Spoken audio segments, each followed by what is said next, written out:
Hey, y'all. What's happening? What up? Y'all good? Andy, you good? I'm good. Hey, let's do that Steinberg thing. Right Okay, yeah, at the top. Yeah, since I always forget to do it. Yeah. By the way, if you're listening to this, this is you're hearing us on Wednesday. If you're hearing it the day of the release, and we'll be in Virginia Beach at the Funny Bone this weekend. So if you're in that area, please come check us out. Otherwise, you can also check out a lot about us on our social media pages, which is Steinberg Pod. On Instagram, on YouTube, on Facebook, Patreon. on Twitter, Patreon. Yeah. So you can check us all out there. We got to get that shit in. We're not good at taking care of our health, our health, our podcast health. We're not telling people enough to come support us. We're not telling them to come out. Okay. What do you think? Your health, your personal health? Yeah, nigga. Dude, look at us in this video. We're not taking care of our health either. What you talking about, nigga? This is sexy. Dude, I'm pulling down my shirt. I'm trying to fix my titties. Okay. I hate video, man. Dude, on the plane ride over. Well, actually, I won't say when, but on the plane ride over, I watched this movie, Crazy Sick Love. You familiar with it? Yeah. It's with Kevin Bacon, Emma Stone, Ryan Gosling, Steve Carell, Julianne Moore, and Marissa Tomei. And just to give you all a quick overview, Steve Carell and Julianne Moore are married, and she tells him during dinner she wants a divorce. And then on the drive home from dinner, she starts telling him how she slept with her coworker, played by Kevin Bacon. And he says to her, look, just please stop talking. I'm going to jump out of this car. So she keeps on, and he basically jumps out of a moving car. And he moves out of the house. Of course, the wife gets the house because the man always has to move. He gets a shitty little apartment. And at some point, his son's teacher, who's played by Marissa Tomei, Steve Carell sleeps with her before he knows that that's his son's teacher. Cut to, it's parent-teacher conference day, and Steve Carell and Julianne Moore are sitting outside the teacher's classroom waiting to go in to talk to the teacher. And they have like this heartfelt moment where Steve starts apologizing for being a bad husband and he should have been more attentive and do all these things. I swear to God, my next special is going to be called 100% Heterosexual Alpha Male. The balls that are being clipped from men are unfucking believable. Ladies, with all due respect, I love you. Big shout out Shamor, Farrah, AB, DeAndrea, if I'm saying your name wrong, DeAndrea Johnson, CC, because she actually emailed me and went, will you admit that I'm part of the club? I've been with y'all for... So to all my bitches, I love y'all. But this Jedi mind trick bullshit that women do is unfucking real. So let me get this straight. Oh, and before I say this, let me say this. So cut to, they go to talk to the teacher. And Marissa Tomei is livid because Steve Carell was supposed to, she said, call me. He didn't call her, he fucked her, he kind of played her off. And she's livid to find out that, he was once married. And then Julianne Moore gets pissed off because when Marissa Tomei basically rats him out to her that she slept with him, Julianne Moore gets an attitude. So let me get this straight. This man is apologizing for you sucking another nigga's dick and asking for a divorce.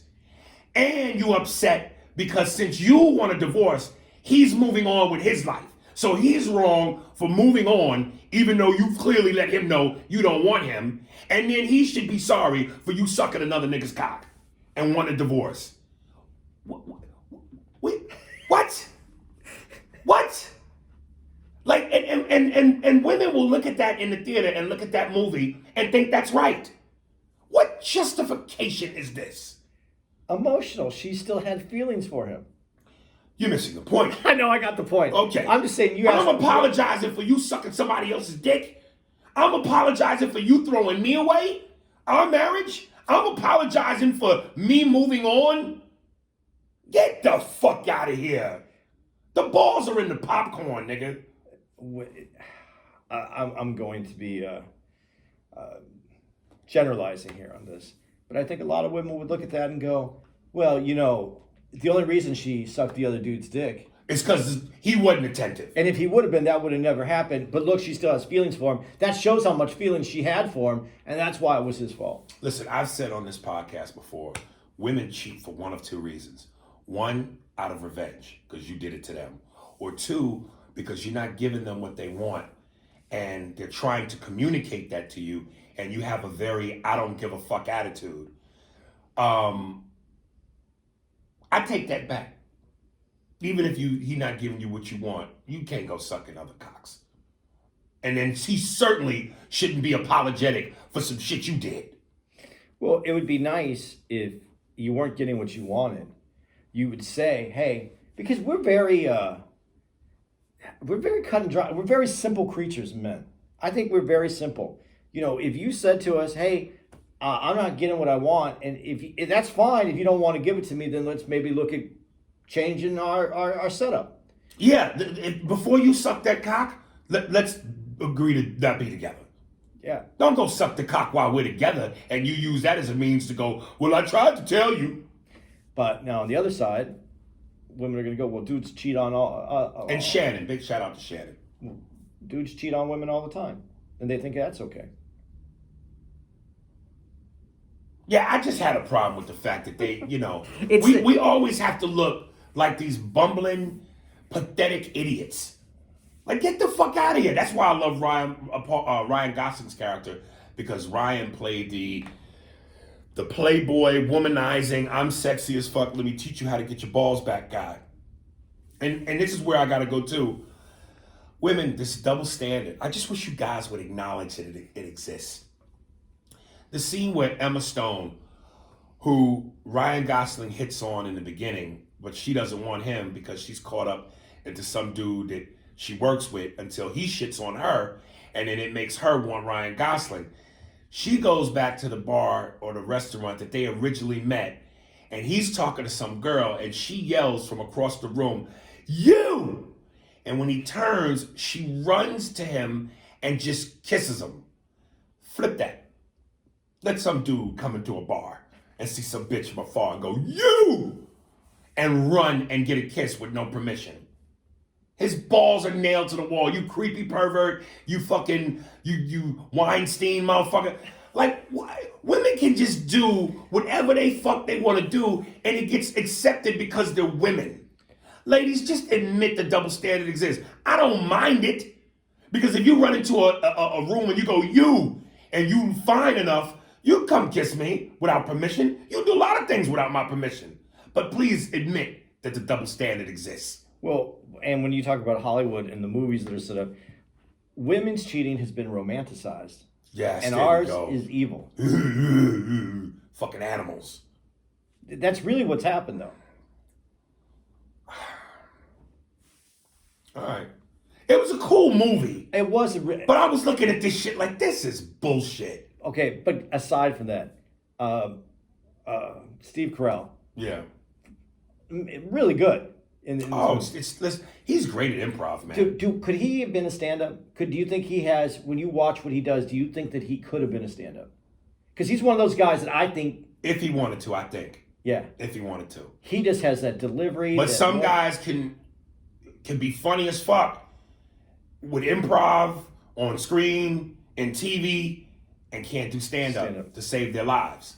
So it's a different animal, but he seems like he's got the chops. That's one of those guys that only gets better. Every time I see him, he gets better. I mean, he had some really crazy shit that he did at the beginning anyway. Right. But that movie, that was acting too. I mean, I love the line his son says in the movie, "You're not a different person, you just wear different clothes." I love that line because I would always, on some of these daytime, back when I used to watch daytime talk shows, and they used to do these makeovers where they put ugly motherfuckers in fly clothes. I'm glad we put an end to that horse shit. That when his son said that line, listen, if you ugly and you atrocious in the face, I don't give a fuck what kind of clothes you put on. It does not change you. Now here's where because no matter what he wore, he still had that goofy persona. Yeah. But you don't think women see the dude different in real life when And because you wear a different shirt. because you dress with nicer clothes.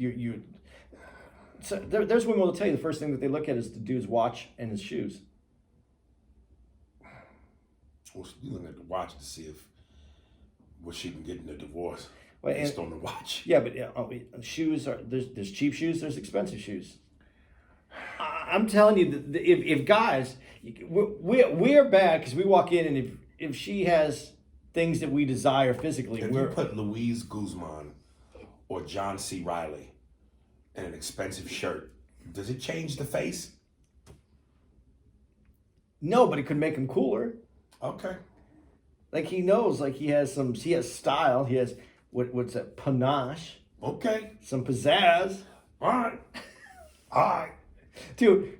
I think if you a rich motherfucker and you ugly and some nice shit, you'll be accepted. But if you a broke motherfucker who's ugly and some regular shit and some nice shit, it don't make no difference. Yeah, but you don't look like you're broke when you do that, dude. When you brought up Louise Guzman though, has anybody done more with an unflattering body? He puts that shit out in every movie. He has that shirt with his chest and his stomach. And Well, that's that Spanish shit. Dude, but the Spanish men, they just, they unbutton 5 buttons from the neck down with a little belly meat hanging out. And he's still, that's sexy to the... Yeah, them Spanish niggas, they know how to, they know how to sell that shit.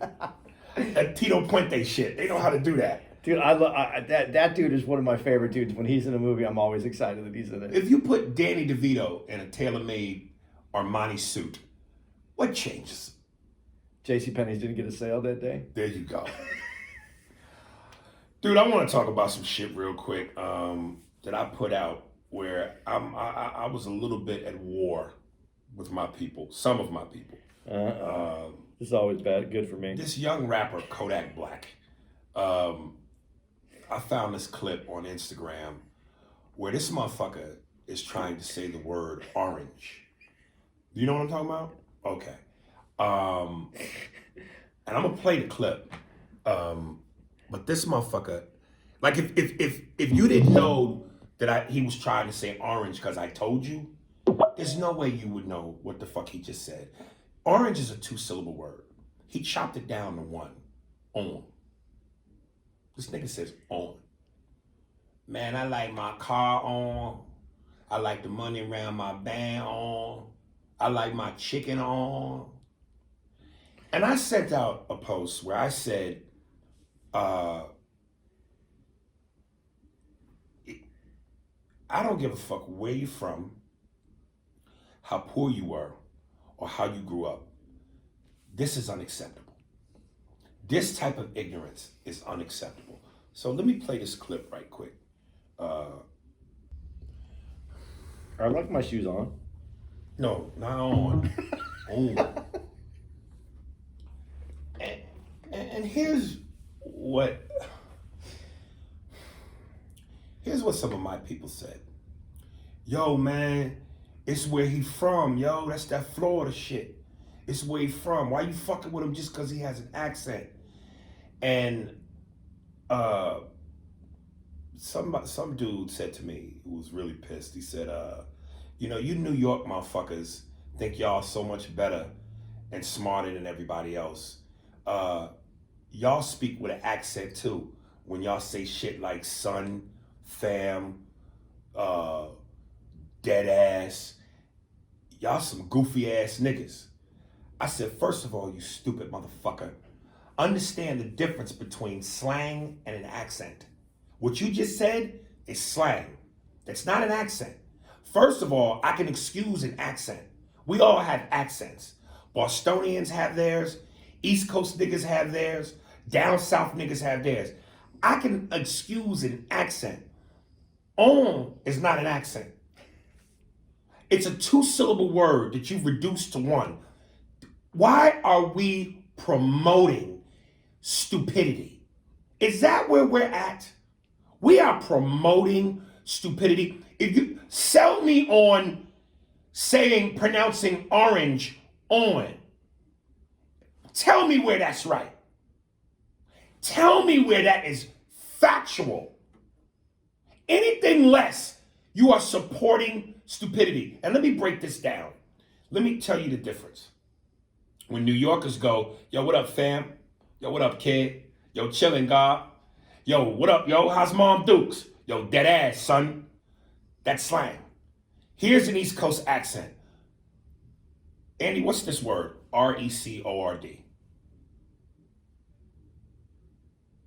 Or record? Yeah. Record. Or what you listen to. Yeah, record. Record. Oh, I thought you said okay. Okay, record. Yeah. We go record. Record. Okay. Yo, son, yo, you get that record? That's an accent. When we say coffee, some New Yorkers go hard on the coffee. Yeah. That scene in Die Hard with a Vengeance with Bruce Willis, when him and Sam Jackson defused the bomb in the park. And then they see the two kids on the bikes running out of the convenience store. They just stole some shit. And Bruce Willis stops them and he goes, what are you doing? You want to go to jail over a bag of chips? And the kid goes, look around. All the cops are into something. You can still city who? That's New York. Who? That's an accent. Anything else, God, fam, Mom Dukes, dead ass, that's slang. Learn the difference, cocksucker. Bostonians. When Bostonians go, ka, pak, patty. That's an accent. Wicked son. Slang. Where's Tommy's downstairs working in his car? He's gonna go over to the bar for the patty. It's gonna be fucking Wicked Kid. Wicked Kid is slang. People from Baltimore, they don't go Maryland. They go Maryland.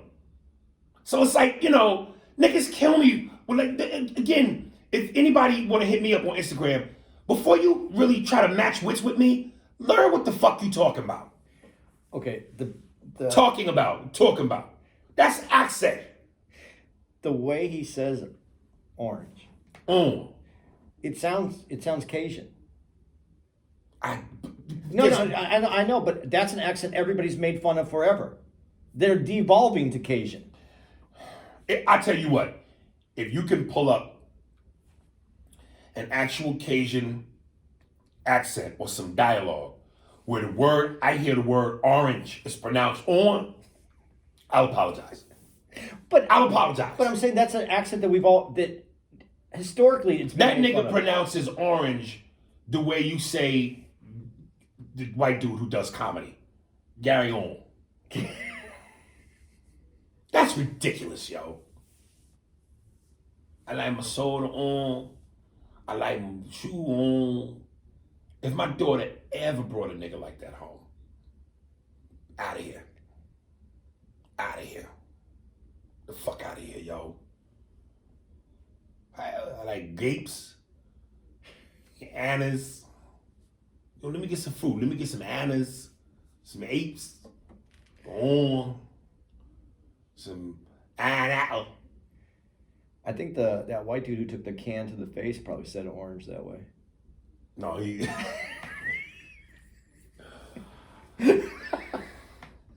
And listen, there were a lot of black people who knew exactly where I was coming from. But there was also a lot of black people who just was like defending it and felt like I was being harsh. I just don't understand how, again, an accent. If you, and I've heard certain people from certain regions of the country say certain things in their native accent, but I could still make out what it was. It still had the proper amount of syllables. Now, when you change syllables and you can't make out what it is, come on, man. Nah, that's stupidity.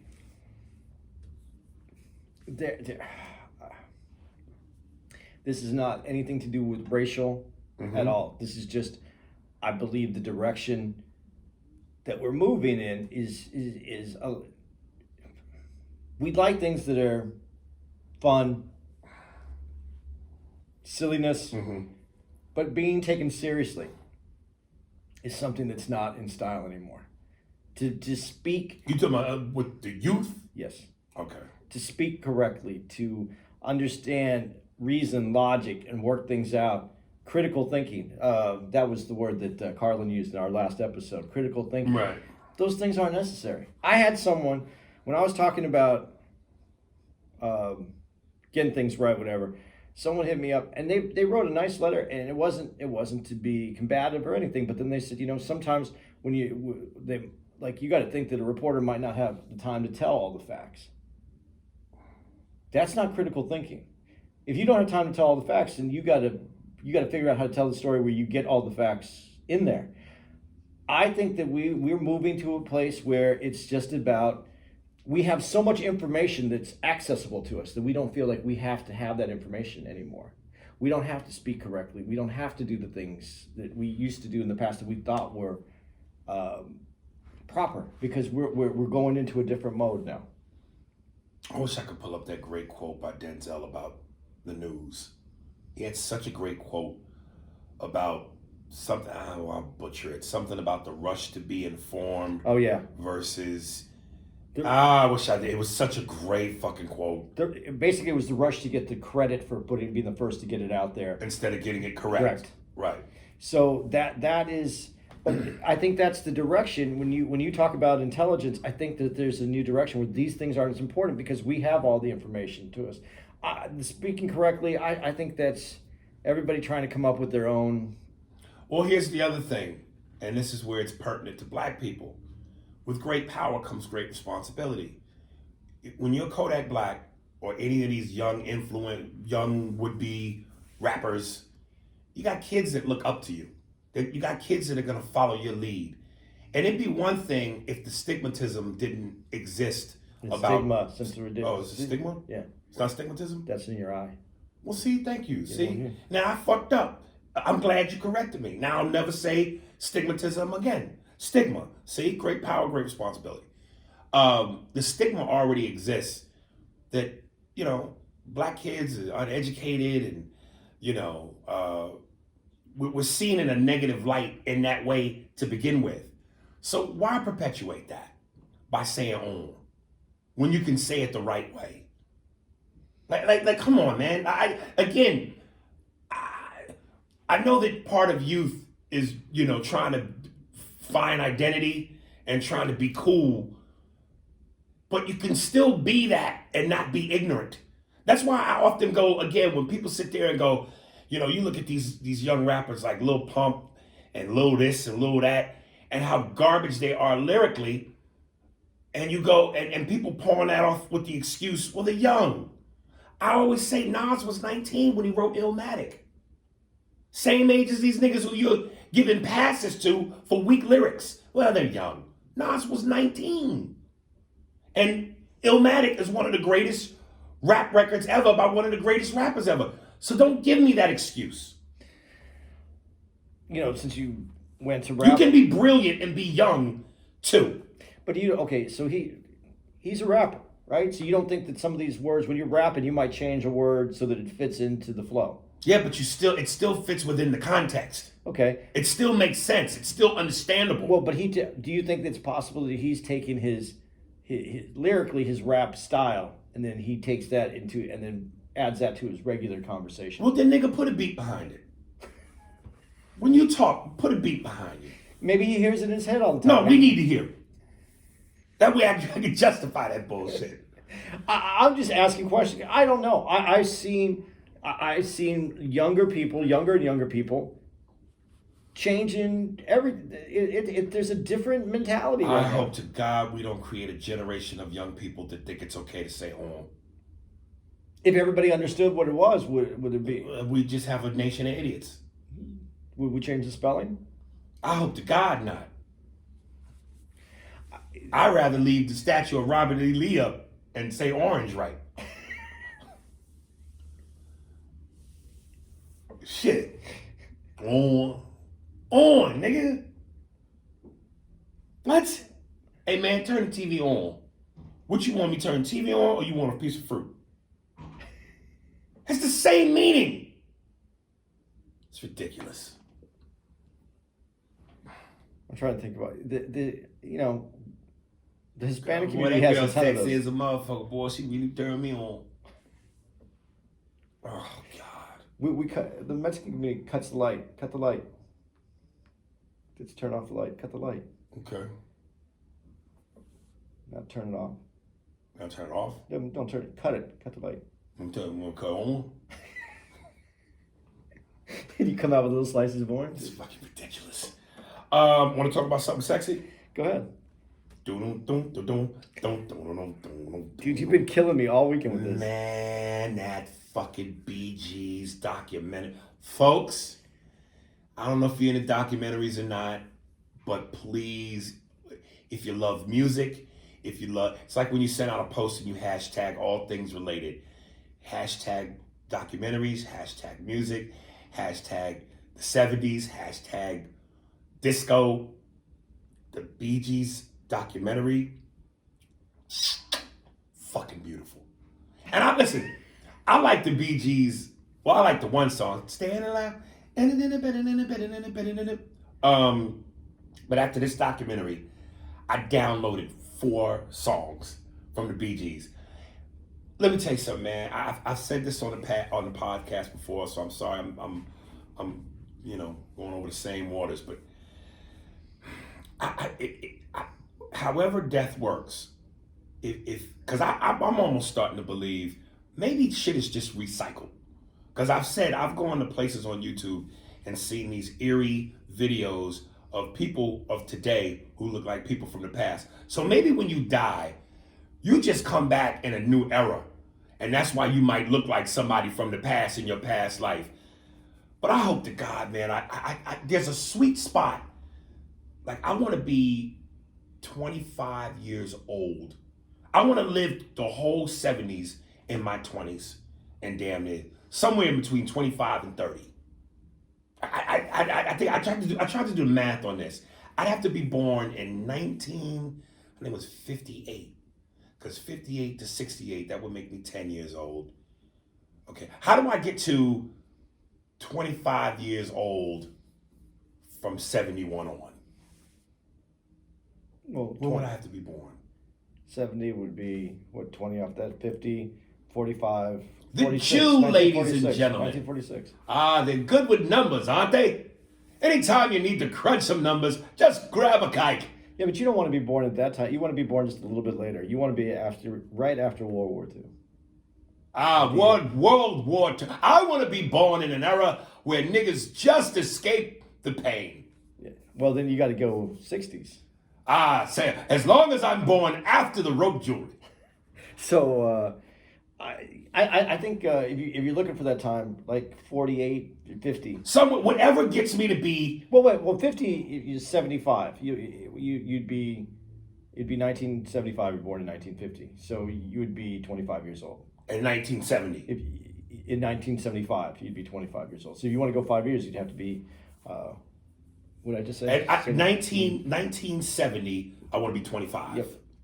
Okay, 45, then you have to be born. But that's during the war, man. You don't want to be I guess you're not experiencing it. No. And my main thing is, I just, that era, when you just in your prime and your body is movie starish, to be in the 70s, because the only way you pull off them tight white pants that them niggas wore is you got to be in pristine fucking shape.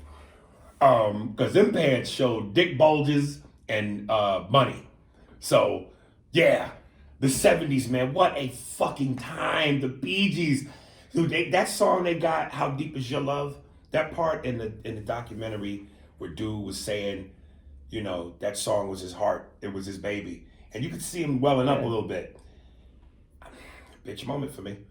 I was laying in bed, and when they started playing that song, the summer breeze, how deep is your love, how love is your love. I started, welling up, nigga.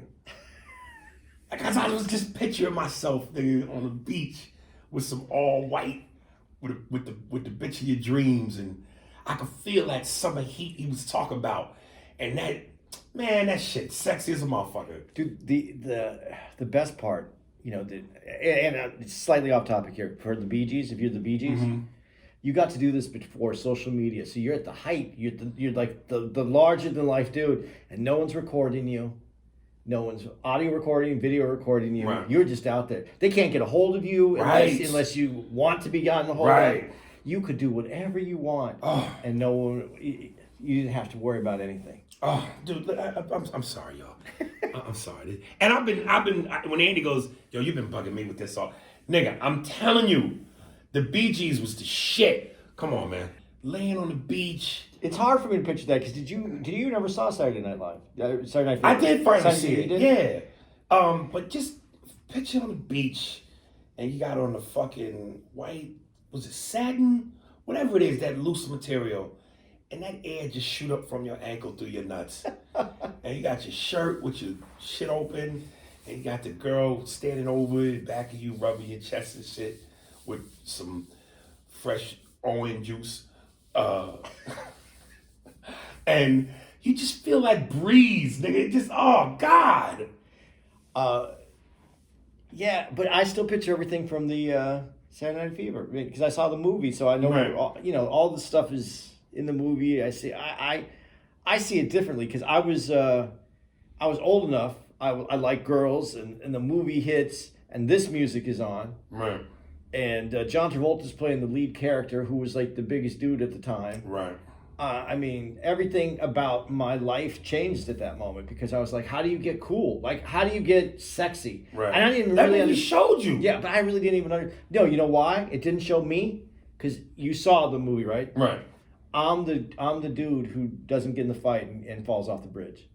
That's why That's hilarious. I had the big Jew fro. I had shoes with the 3-inch heel on it. Right. I had all that I shit. would give anything to see those pictures. I'll show you some. You know what? If we can post it, I'm going to send one to Anthony so you can post it on our social media. That would be I'm going to send you. fucking I'm going to send hilarious. you a few. I'll send him a couple of them. And you know, that one album alone, the soundtrack from Saturday Night Fever, from Staying Alive, How Deep Is Your Love, More Than a Woman, with a night fever, you don't have to do it. And Night Fever. Yeah, Night Fever. Yo, that album, which of course enhanced the movie's success, but they banged out at least 5 hits off that soundtrack. Not to mention their own shit. Yeah, they weren't even trying to do the soundtrack at the time when they got that call to get. They gave up some of their songs to do Right. it. But there's other hit songs on that album because it was an album. A record. A record that were hit songs also. I mean, it was just that that all came along at the right time, and the Bee Gees were there for it. But again, as a white dude, when we're talking about this, and I have to throw this in, isn't it irritating that there was all these black artists that were doing disco music, and in the face of disco, overnight becomes the Bee Gees? Well, before we even get to that, you know, one thing that they said that became the sound of disco was something that they had never heard before, which was that falsetto Yeah. from Barry Gibb. But to what you just said, to the contrary, there was the stylistics. And almost anything that white artists have been given credit for was already done by us. And listen, they obviously, you know, there are historically, musically, there have been a lot of great white artists, and I love a ton of them. But the contribution that black people have made musically and have not gotten their residuals has been catastrophic. Okay, but we got to be honest about this when we say this. So even Motown Records, which was owned by a black man, Yes, Barry Gordy. they didn't get all the residuals from that either. So it wasn't just a white thing. This is the music business that we're talking about. Okay, cute. I'm not trying to But be cute. we- I'm trying to be. I'm just saying. Yeah. I know what you mean, and you're right. But predominantly, Yes. we don't run the music game No. the way they've run the music game. No. Now the P. Diddy's of the world and niggas just started getting their masters, being able to own Yeah. their masters, Yeah. or strategically trying to get their masters. Nas had this great story where he said he met Prince and he wanted to work with Prince and said, "Prince, I want to do something with you." Prince said, "Not until you own your masters," and it was a teaching moment for Nas. And Prince was always one to own his masters. But back to that, whether it was Ray Charles, who I know we played that clip before on the podcast, he was going, yeah, I know, Elvis Presley, the hip shaking and all of that, and I'm not impressed. We've been doing that. You know, like I said, I forget the name of the black female artist, but you ain't nothing but a hound dog. Oh, was that's originally by a black woman. yeah. I sorry, man. I know who it is. Yeah. Because I have that on my on my music. Yeah. So again, and the Bee Gees will tell you. The Bee Gees said it in the documentary. The Rolling Stones have admitted it. Black music has always been at the staple. But matter of fact, the Bee Gees really didn't start taking off until they started doing soul music. Right. So, yeah, and Otis Redding was one of the first people that they said he saw that they were influenced by and wanted to work with until he tragically died in a plane crash. But nonetheless, black influence, like, come on, man. A lot, and that's why, again, with the Beatles, with all of these groups that come over from London, England, you know, we see black music, you know, Sam Cooke, the Stylistics, James Brown, Jimmy Brown, or Aretha Franklin. And we're having an influence by it because it's great music, it's soul music, it tells a story. Well, the Stones talk about that their music was just R&B music, just either they were re-recording already previously released music, or they were putting out something that was kind of a regurgitated music that they just kind of changed. And now, and eventually they came up with their style that's theirs, I guess. Right. But they always seem to start out. Yes. Well, that's what rock music is. I mean, but you got to go deeper, because where all that really comes from is gospel. Hello.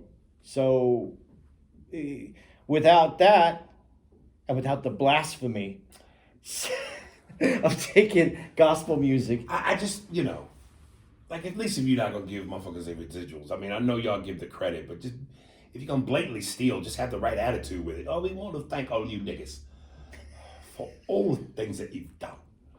You know, you gave us our start, you gave us the blueprint, or because of you, we've reaped the rewards, we've gotten all the money, all the masters, we've got the houses, the cars, the women, and you've got nothing.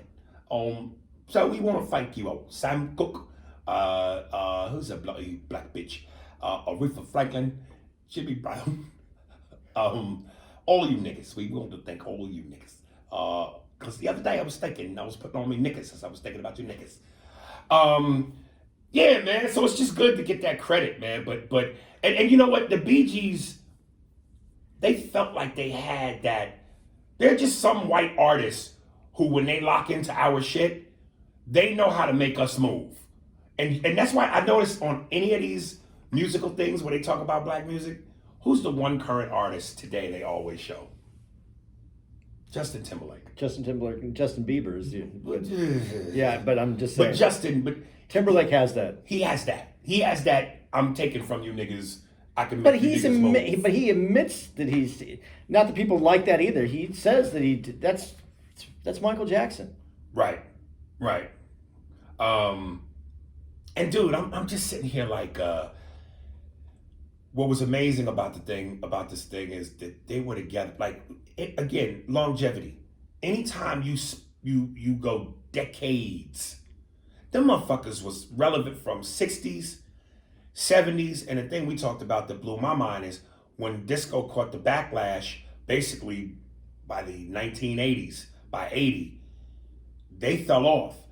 Not because they weren't talented, but because of the backlash of disco. Yeah, just the name Bee Gees was done. Yeah, I just don't understand how you can sell out Dodger Stadium and arenas and then just go ice cold and the world turns on you. You know, their only rise back to fame came through writing. Yeah. Writing for great artists. But nonetheless, 60s, 70s, writing all throughout the 80s, inducted into the Rock and Roll Hall of Fame. Like, them motherfuckers, yo, they soldiers, man. They were soldiers, yo. But it's the family aspect of it. When you're in a group that long, that's one thing. It's the family. Now you're dealing with your own family and the group. That's a lot to have to deal with. And you know what? They found out rather harshly and quickly when they tried to split up. And this how serious, because they said in the documentary, when you go from obscurity and not being famous to all of a sudden famous, especially when you're young, you don't know how to handle it. And when you get all that fame and all that money and all that attention, egos start to grow. So they all felt like they could be on their own, and none of them were as successful on their own as they were as a unit. Except for Andy, and he was never part of it. Right, Andy, and what a hot piece of melted buttery ass that nigga was. Dude, that's the dude. Again, I'm at that age, and Andy Gibb comes out, and I knew the Bee Gees, and Andy Gibb comes out, and his name, first of all, is Right. Andy. So I'm relating to him as an Andy. Right. Even though I have nothing on me looks like Andy. The dude had a jaw, his fucking great hair, and I'm like... I'm not gay, nigga, by any stretch, but I'm looking at this motherfucker like, nigga, put this nigga on a plate and let him melt. Dude, I think as a dude, when you look at a guy and you see that look, you're not thinking, oh, I think this dude is so beautiful. You're thinking, that dude is so good looking, he gets X amount of food. That's the only way we see it. When I watched that and they showed him, I said, first of all, him and his brother Barry, I said, them two niggas, how much pussy are they swatting away? Now, Simon and Maurice? Robin. Yeah. What the fuck happened? Dude, and Robin is the other singer. How, you have to go... That nigga's teeth, nigga. He looks a lot like Barry, but he's just fucked up and all. Oh, it's Eddie Murphy versus Charlie Murphy, nigga. Like that nigga look like he could open beer bottles with his teeth. If nigga. Charlie Murphy was alive right now, he would smack you for saying I wouldn't even say it if he was alive. What you mean when you say this shit like this? I wouldn't even say it. But yeah, dude, like what the fuck happened in the gene pool? Dude, they're twins. The genes obviously were a little thin, and they had to pass them out to both. But something happened because Barry and Andy turned out right. Because they were singles. Maurice and Robin were twins. Wow. There wasn't enough good DNA to make two of them. They could only make... Anytime you see them British motherfuckers with teeth like that, and the Brits are quite known having for bad teeth. I always just picture them. There's that, there's an English accent which is a lot more clearer. And then there's that other one of a dude who's got the fat beer belly, the circle glasses, hanging on to 3 strands of hair.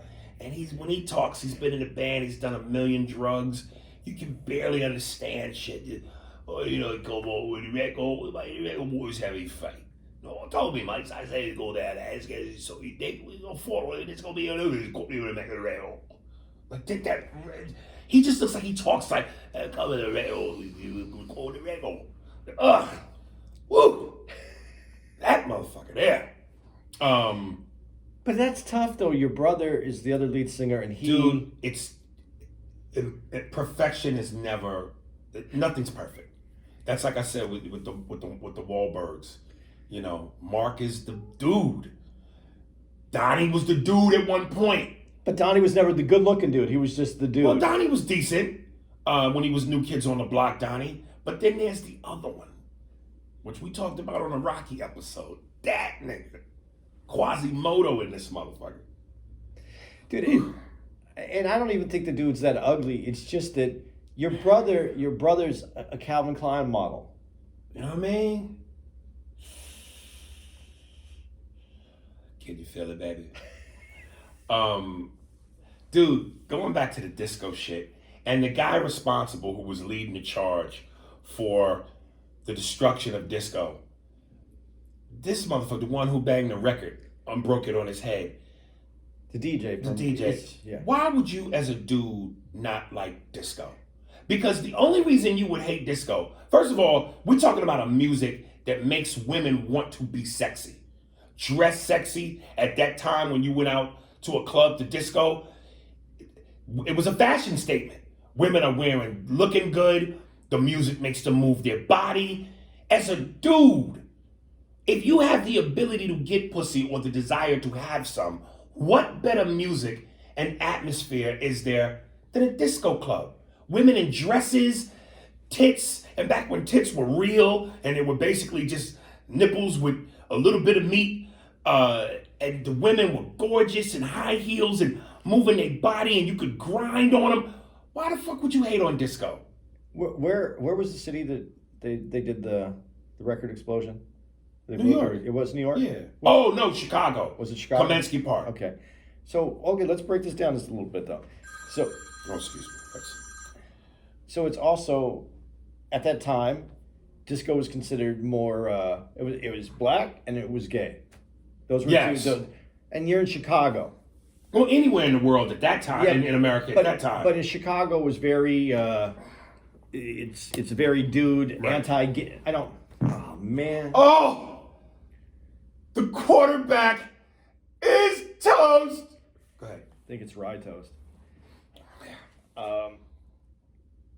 It's a dude, it's a tough guy city. Right. I think there was a lot of racism and bigotry in it, and the guy was on a rock station. He was a rocker. He wanted that comes with that at that time, especially at that time, a very male, masculine kind of idea.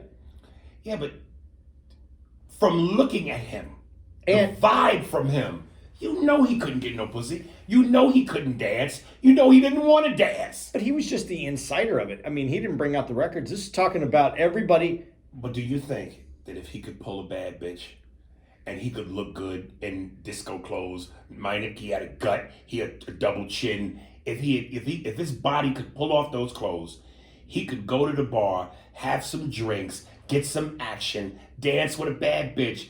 You think he would hate that? So what you're thinking, the way that you're putting to me is that every like mass murderer is just one piece of pussy away from. If he would have got that one piece of ass, we wouldn't be in the situation that we're in. Absolutely. Pussy is the tranquilizer dart to everything evil. So it's some. At any point in your life, be mad, feel destructive, feel like you want to do some shit. Get a phone call. I want to come suck your dick. Pew. So ladies, have you heard this? If you see a guy that looks like he's on the edge, Shoot that nigga with some pussy darts. Right on the face, on the lips. Pew. Niggas calm right down. ladies, save some lives. Please. Next time you see a motherfucker in the middle of June in a mall with a trench coat and what looks like a Tommy gun under that motherfucker, go, "Excuse me, sir." He goes, "What?" Pew, boy.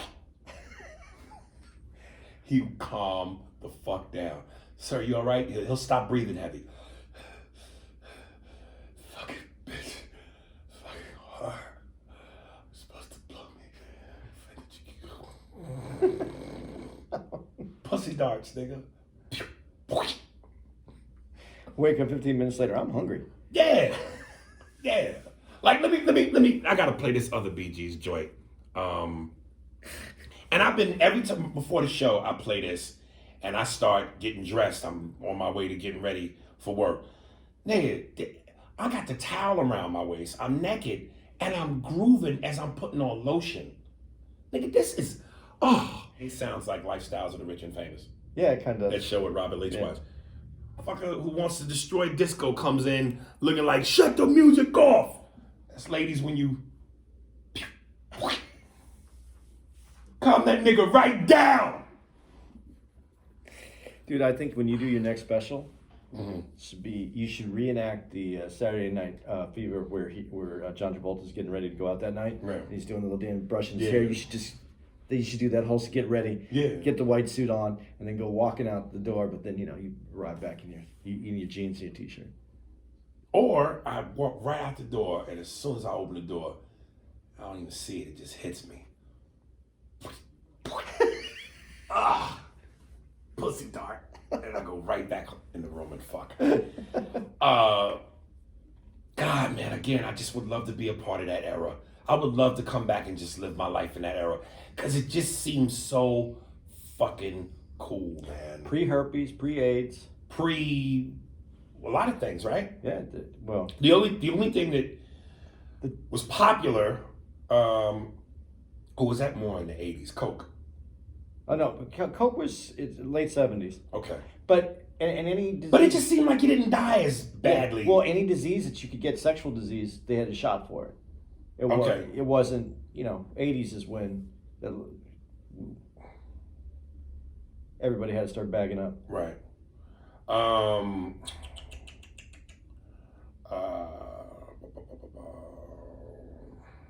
See, that's a new normal. What? If you would have lived in that time, if you were in the 70s, you could fuck. You got a whatever. You just go get a shot. Mm-hmm. And now you just put a little bag over your dick and you fuck. That's considered normal now. See, there is no new normal. Yeah, but some niggas don't follow them rules. Me. Fuck that. Suffocates you, dude. Dude, I didn't know until they mentioned it in the documentary that there was a law in the 70s in New York that said gay people weren't allowed to dance with each other in a place where they serve liquor. Yeah. That's insane. So what's the thinking? That if they dance and then liquor is served, liquor mixed with gay dancing leads to dick sucking in the club? Possibly. Well, I think they might even thought if you were on the edge, if you were kids and you went and had a few drinks and you saw Andy Gibb dancing on the dance floor, you might go, yeah, I'll give it a shot. Ugh. God, see, this is what I'm saying. Like when we talked about on the last podcast, America being the greatest country in the world. Yeah, but like that's so fucked up. Okay, but listen, it is fucked up. But look at, but you got, this is what I'm talking about too. No gay marriage. You're not allowed to dance in a place where they serve liquor. No health care. You fuck over the citizens with stimulus checks to the bullshit. Like Jesus. But we've talked about this, not on the podcast, but me and you have talked about this recently, that history is viewed from the lens of today, not from the lens of that day or of the history from back then. You know, when they were saying no liquor in gay clubs, being gay at that time was still considered a mental illness. So they didn't want. I'm not agreeing with what I'm saying. I'm just saying that time you might have been able. You could get that law passed because you could. Well, these are people with mental illness. Now we're having alcohol. Now they're drinking together. This is we're contributing to this illness. That's how they were looking at it, as the illness. So when you break it down that way, yeah, it's still not right, but you're breaking it down in a way that you go. This were just evil people, or were they trying to have some idea that this was correct? We've passed laws to continue evil activity. I'm not trying to give a pass on that as what it is. I'm just saying when you look at history, you got to look at it from the lens of that day and how they were trying to how they sold that. So I wouldn't say America was evil. The people, the politicians, the people who were running the police, they didn't want that. Whether they believe that it was wrong or not, I'm not judging that because I'm looking at it from the history, from the view of that time period. Looking back now, hopefully as we get older and more intelligent, we look back at things and go, that was just wrong. Right. But it's a different lens that we're looking at it from. Jesus, that's fucked up. Okay. It doesn't change whether it was right or wrong. Because I know I can feel letters being typed right now. I'm not saying it changes whether it was right or wrong, but you got to at least look at it from the lens of that day, and then you know why people might have done what they did. Not agreeing with it, right? Just saying that's why they did it, right? I think I don't know if I have anything else. Yeah, no. So listen, people. Go see the damn documentary. It's a really good documentary. The last thing that felt a little nostalgic to me was when they did that big concert at Dodger Stadium, and they interviewed the two girls, and they were like, "We've been here since 8:00 this morning in the rain. It's well worth it." The bitch had a frisbee in her hand. A frisbee, nigga. When I was a kid, we played with frisbees. When's the last time you saw a frisbee being thrown somewhere? Someone throwing it at their dog. Because it reminded me of the times when I was a kid and we would go to Central Park to throw the frisbee. Right. It's like, Jesus, dude, a fucking frisbee. Maybe, have you tried playing froth? What the fuck is froth? It's like golf, but you use a frisbee. Yeah, no, I didn't even know what the fuck that was. Yeah, that's what it is. Man, when was the last time you caught a frisbee? I think I had a frisbee at my house because when my kids and I went to the beach, we took a frisbee. The last time I remember playing with a frisbee, I also wore denim shorts. And not denim shorts that were made, like they came as shorts. Cutoffs. You cutoffs with the shit hanging. Not jorts, cutoffs. Cutoffs. Yeah. Whew, the 80s, nigga. Remember, and you would wear those shorts with tube socks with the rings around them. Yeah. The colored tube socks. rings. Yeah, I still like those. They don't. I wish they had them. Did you wear OP shorts? OP. They were a surf short, but they were like corduroy shorts. Surf, nigga. I'm just asking. Nah, that was man. like the popular. Not for black niggas. Surf. Niggas didn't know. Yeah, I lived in Arizona. We weren't surfing. What were we, desert surfing on cactus? Oh no, but I'm, The one black dude that went to my school, he had a pair of OPs. the one black The dude. one black He dude. was kidnapped by you motherfuckers and forced into a life he know not to return. Okay. I think that's it, brother. That's it. More than a woman. Yeah. More than a woman to me. And if you're in the Virginia Beach area, check us out at Funny Bone this weekend. How deep is your love? How deep is your love? Is your love? Is your love? And hopefully by that time, Aries will have seen another documentary. More than a woman. More than a woman to me. Because I like the Bee Gees, but I went through this in the 80s, 70s, 80s. God, I'm In old. the night fever. You don't have to do it. Oh yeah. And up in the night fever. You don't have to do it. Oh yeah. Shit, nigga. Oh shit, musical guest, or the next thing. Let's see who we have here.